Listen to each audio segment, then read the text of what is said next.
Olá, queridos estudantes, vamos continuar então o nosso vídeo de nomenclatura de química orgânica. Então agora vamos ver a classe dos ácidos carboxílicos, né? Os ácidos carboxílicos eles também são bastante utilizados e conhecidos, e eles são caracterizados por ter um C-O ligado a uma hidroxila, né? Então o grupo funcional dele é conhecido como carboxila, porque é uma carbonila misturada com hidroxila. Então, carboxila, né, esse grupo funcional. Então, não confundir ácido carboxílico com aldeídos ou cetonas, ou também com éster, que a gente vai ver mais à frente. Esse aqui é o famoso ácido acético do vinagre, né? Ou também conhecido como ácido et, de 2 carbonos, que não tem saturação, e oico. Então, o ácido carboxílico é sempre assim, ácido oico. Mas o nome mais aceito, preferencial, é o mais popular, ácido acético, do vinagre. Aqui nós temos o ácido benzoico, né? E que é um ácido, ou ácido benzeno carboxílico. Então, carboxílico, assim como carbaldeído, é quando esse grupamento está ligado direto ao anel, tá? No entanto, o nome preferencial é o ácido benzoico, que a gente usaria nas nossas práticas se a gente tivesse as práticas. Aqui nós temos o ácido fórmico, que também está presente lá no formol, é uma mistura, o formol, tá?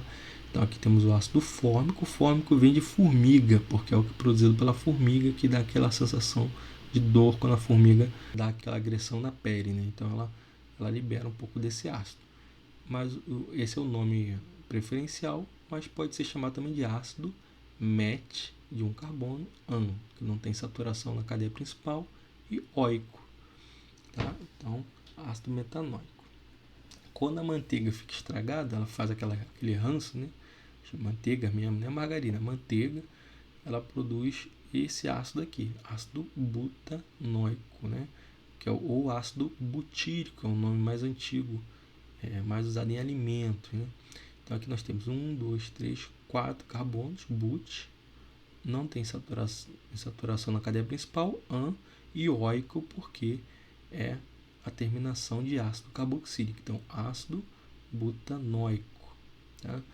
E esse aqui, que é o presente no leite e também presente na valeriana, que é uma planta, né? Uma planta usada até medicinalmente. Então, nós temos aqui a mesma coisa do que o butanóico, só que temos um substituinte em posição 3, uma metila. Observe que a numeração começa do carbono do grupo funcional, né? 1, 2, 3. Então, 3-metil, né? Butan, porque tem 4 carbonos, não tem saturação na cadeia principal, e oico, porque é a classe funcional dos ácidos carboxílicos aqui. Tá? Os ácidos carboxílicos, como vocês podem ver, eles têm alguns nomes que são usados historicamente na química de alimentos, e aí acabam sendo mantidos em muitos produtos industriais. Então é bom vocês também saberem esses nomes. Por exemplo, o ácido metanóico ele é chamado também de fórmico, porque vem da formiga, de fórmica, porque é o ácido produzido pela formiga quando dá aquela ardência, como eu já falei. O ácido etanóico também é chamado de acético, de aceto do vinagre, de azedo, né? O ácido propanóico também é chamado de propiônico, porque vem de própium, ou primeira gordura. Por quê? Porque é considerado o primeiro ácido graxo, né? Ácido de longa cadeia, ácido mais gorduroso. O ácido butanóico, ou butírico, vem do butyrum, que significa manteiga do latim, tá? Então, também pode ser chamado butírico. O ácido pentanóico pode ser chamado de valérico, como a gente já viu, porque vem da valeriana, da planta. O hexanóico, capróico, que vem da cabra, caper, da cabra, que é o produzido pela cabra, também que dá aquele odor nas axilas desagradável. O ácido octanóico, capírico, também vem da cabra. E o cáprico também é da cabra. Tá? Então, o hexanóico, octanóico e decanoico, eles são produzidos pela cabra. Um é capórico, caprírico, cáprico. O láurico, que vem do louro, de lauros, é o com 12 carbonos. Tá? Então, nem todos têm aqui, o de 7 não tem, porque são menos comuns ganhar essa nomenclatura aqui usados em química de alimentos. Se você pegar um frasco, você vai ver que provavelmente vai estar nesses nomes aqui. Um frasco de alimento, de algum alimento que você tiver, vai estar com essa nomenclatura do que com essa da IUPAC. Tá? Então, por isso que eu faço questão de mostrar para vocês. Alguns ácidos carboxílicos, né, para vocês conhecerem, eles têm uma propriedade interessante. Então, nós temos aqui um ácido carboxílico insaturado. A cadeia é muito grande, né, e é insaturado. Os ácidos carboxílicos podem ter localizadores ou então identificadores em grego. Então, como é que é isso? O carbono vizinho ao grupo funcional, ou seja, esse carbono aqui, que seria o carbono 2, ele ganha a designação alfa do grego. O carbono seguinte, beta, gama, delta, epsilon e assim sucessivamente. Quando a gente conta de trás para frente, independentemente do tamanho da cadeia, a gente sempre chama o último de ômega. Então, esse é ômega 1, 2, 3, 4, 5, 6. Essas substâncias que têm essa insaturação no carbono 6, contando de trás para frente, elas são conhecidas como ômega 6. Aquelas que têm, contando 3 carbonos, são conhecidas como ômega 3, que são importantes, né, para a saúde e estão presentes muito em peixes, né? Então, não dá para falar aqui agora a importância deles, mas eles ajudam a evitar a formação de placas de gordura nas artérias por causa dessa conformação que ele tem devido a essas ligações duplas cis da cadeia dele. Tá? E já adiantando alguma coisa de isomeria, né, observe que aqui nós temos duas cadeias de ácidos graxos, né, ácido carboxílico, a partir de 5 carbonos é considerado ácido graxo. Então, ácido carboxílico de cadeia longa, né, ou ácido graxo, posso falar os dois.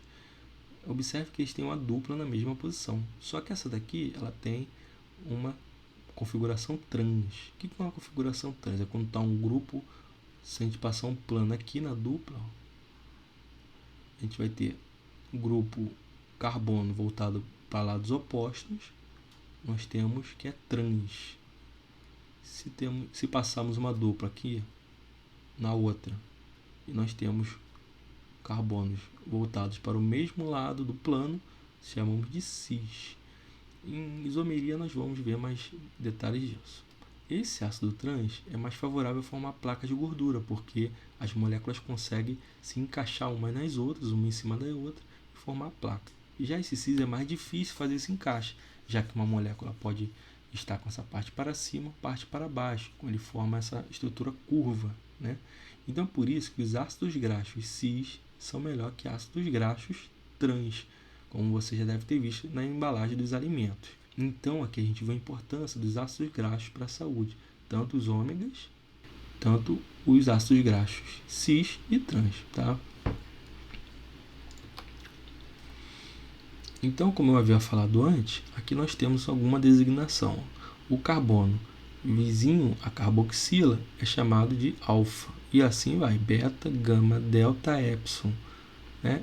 Então, não confundir, o alfa é o carbono 2, não 1. Então, alfa aqui, no caso, é o 2, tá? É uma nomenclatura usada muito em bioquímica de alimentos, tá? E o ômega 6, ômega é sempre a última, independentemente do tamanho da cadeia, ômega será a última. Um dos primeiros derivados dos ácidos carboxílicos são os ésteres.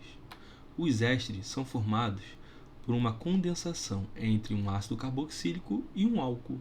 Então, nós podemos ver que uma porção que tem o grupo C-O, ele vem da porção do ácido carboxílico. E esse oxigênio com o resto da cadeia em verde vem da porção álcool. Aqui nós temos vários exemplos de ésteres. É importante salientar que os principais ésteres são flavorizantes, principalmente de frutas e folhas. Aqui nós temos, por exemplo, o butanoato de pentila. A nomenclatura dos ésteres se dá a partir da cadeia proveniente do ácido. Então, nós temos aqui 1, 2, 3, 4 carbonos, então but. Como não tem saturação, e o final dessa porção ganha o oato, tá? Oato. D, em seguida vem a porção oriunda do álcool, pentila, porque aqui nós temos 5 carbonos. Essa é uma forma resumida de mostrar 5 carbonos, ou seja, Aqui está dizendo que dentro desse parênteses nós temos 4 CH2 ligados um ao outro. Então, 4 mais 1 da ponta, CH3, nós temos 5 carbonos. É uma forma resumida de mostrar uma estrutura. Essa aqui, por exemplo, está presente no damasco e nas peras.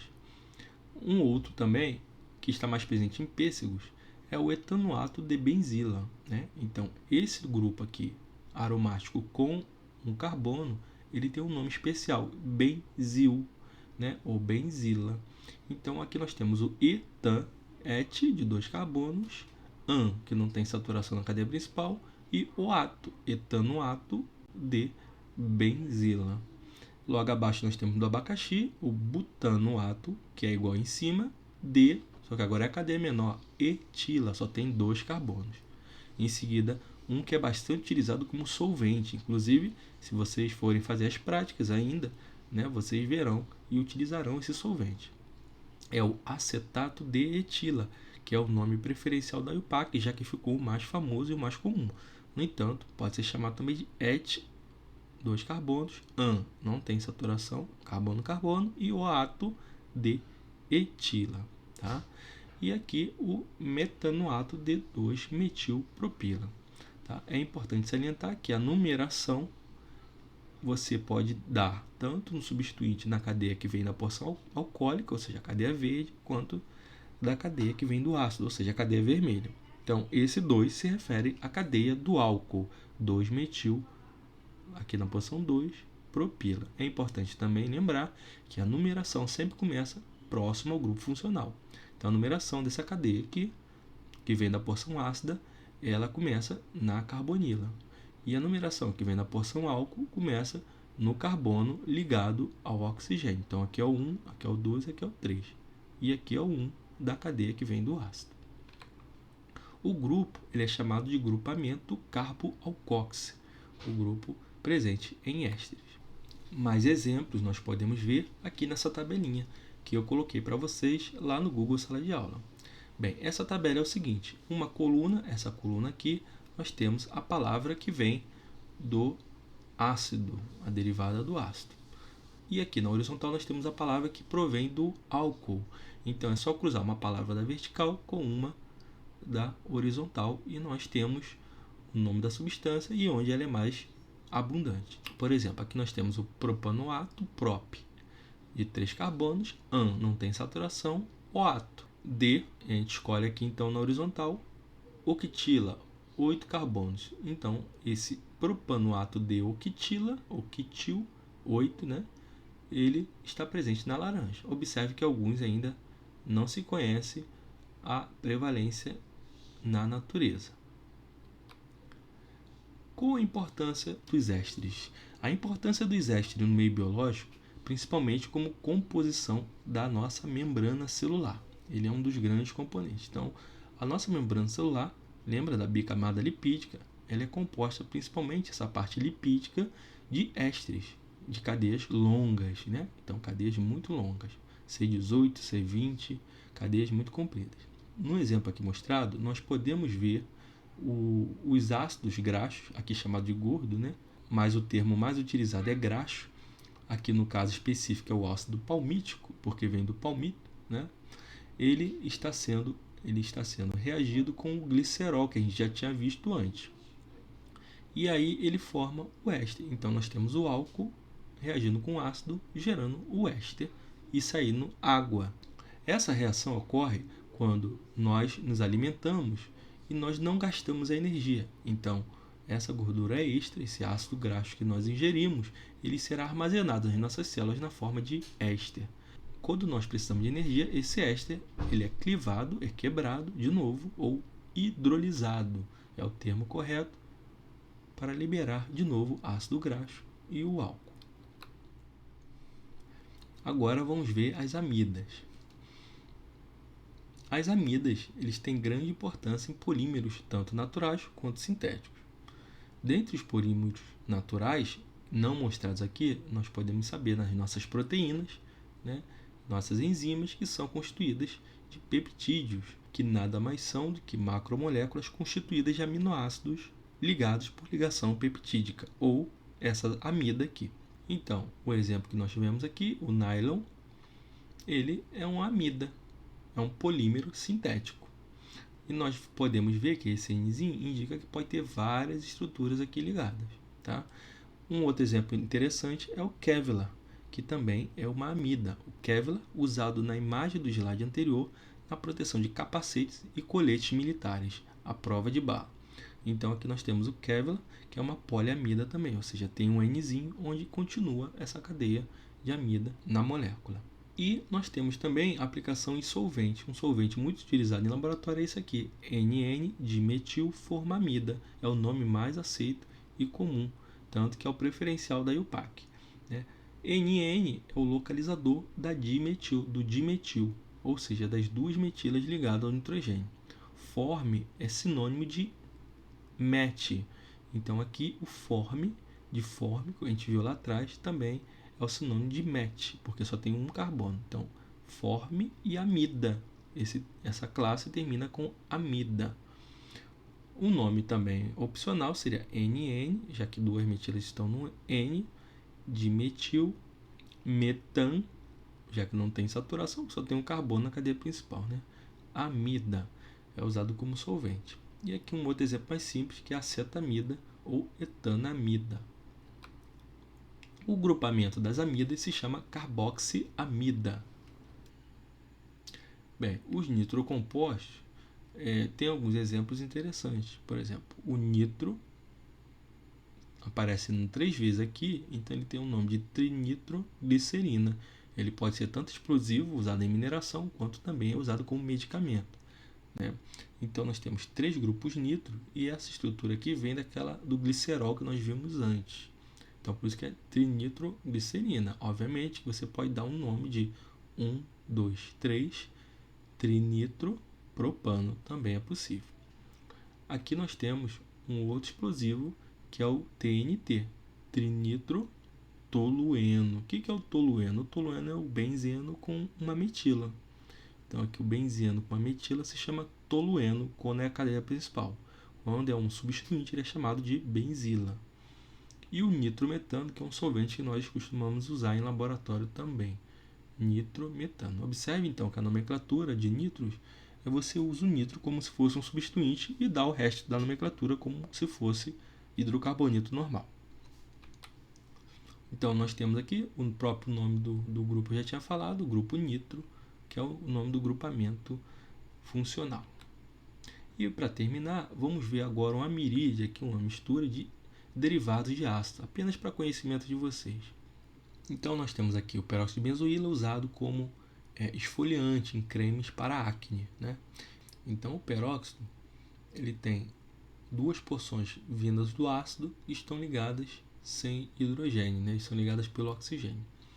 Temos aqui o peróxiácido, é como se tivéssemos uma porção que vem do ácido ligada a uma hidroxila. Né?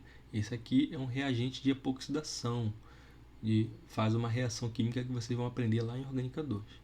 Aqui nós temos o mais usado, que a gente usaria inclusive na prática, é usado nas práticas de Orgânica 2, anidrido acético. O nome já diz, ele é um anidrido. Anidrido significa sem água, ou seja, é como se fosse 2 ácidos condensados com saída de água. É dele. Né? O nome se dá assim, anidrido e et, que tem 2 carbonos, os dois né, são iguais, que não tem saturação, oico, anidrido etanóico, é um nome derivado do ácido de onde eles provieram. Né? Aqui o cloreto de acetila, um outro derivado de ácido, né? No lugar da hidroxila nós temos o cloro, é muito usado como reagente químico. Aqui nós temos o peroxol, que são 2 oxigênios ligados. É importante falar que esses oxigênios desses derivados, principalmente esses peroxiácidos, peróxido, peroxol, eles possuem números de oxidação diferentes daqueles que nós vimos até agora. Aqui nós temos como se fosse um anidrido, né? Mas é um anidrido cíclico. E atualmente esse anidrido cíclico, pela nova regra, se chama pseudocetona. Então, algumas coisas mudaram. Então, o que era chamado de anidrido cíclico, hoje é pseudocetona e a nomenclatura oficial agora termina como se fosse uma cetona. Diona, tá vendo? Diona. Oxo porque é a posição do oxigênio, a presença. Então, esse oxo é o oxigênio. Oxilano é o anel todo de 5 membros com oxigênio. Aqui nós temos também a antiga lactona. É como se fosse um éster cíclico, né? Mas não pode ser chamado de éster cíclico oficialmente. A gente só fala para o aluno assimilar. Mas ele era antigamente conhecido como lactona. A nova regra agora chama ele também de pseudocetona. Pseudo significa falso, tá? Uma cetona falsa, parece com cetona. É usado para fazer polímero, esse tipo de substância. Um nome também muito conhecido é delta-caprolactona, tá? Mas agora, como ele é considerado pseudocetona, termina com ona agora na sua nomenclatura. Assim como também a antiga lactama, que seria a nossa amida cíclica, né? Mas agora também é uma pseudocetona, tá? Esse anel é muito presente em antibióticos. O trabalho que vocês vão fazer, vocês vão verificar que alguns antibióticos possuem esse anel. Ficamos por aqui. Vimos praticamente todas as classes importantes. Espero que estejam bem. Se cuidem. Um abraço.